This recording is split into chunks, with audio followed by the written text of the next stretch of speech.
महाराष्ट्रामध्ये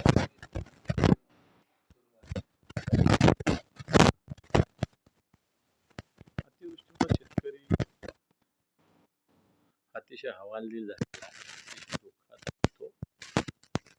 आणि या महाराष्ट्रात सरकार आहे की नाही अशा प्रकारचा प्रश्न शेतकऱ्यांच्या मनात निर्माण झालेला आहे. कारण मागच्या आठवड्याभरापासून सगळीकडे पावसाचा थैमान आहे.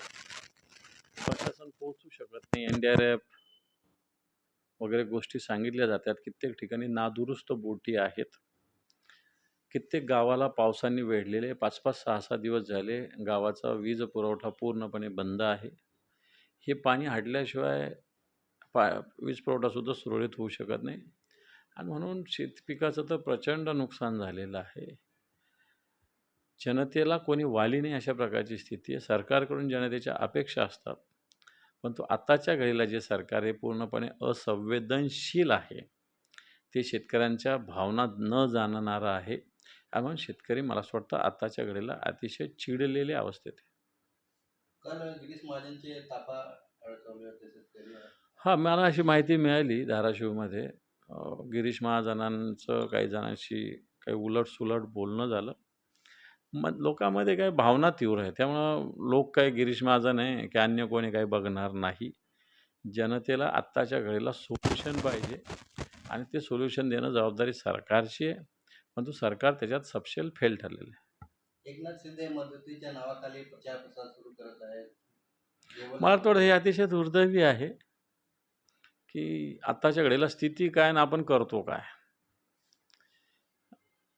यांची सवय आहे मृताच्या टाळीवरचं लोणी खाणं, ही सवय आहे. मला वाटतं ती सवय त्यांनी चालू ठेवलेली एवढंच म्हणता येईल. काय पॅकेजची मागणी करणार आहात? हं? काय पॅकेजची मागणी करणार? पॅकेज तर सरकार काय देणार. सरकारने तातडीची मदत द्यावी. पॅकेजनी काही होत नाही. आजच्या आधीचे पॅकेज उद्या आम्ही डिक्लेअर करू की ज्याच्यात नुसतं डिक्लेरेशन झालेलं काही नाही. उद्या मान्य उद्धवजींचा पूर्ण 5 जिल्ह्यामध्ये दौरा आहे. निश्चित जनतेला एक दिलासा देण्याचा प्रयत्न आम्ही करू आणि ज्यावेळेस उद्धवजींचा दौरा होईल त्यावेळेस सरकारला निश्चित या जनतेला पूर्णपणे तातडीची मदत द्यायला आम्ही सरकारला भाग पडू.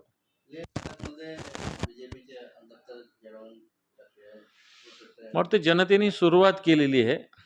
बरं झालं वरपासून सुरुवात झाली ती खालपर्यंत होईल अशी एक जनतेमध्ये तीव्रता आहे.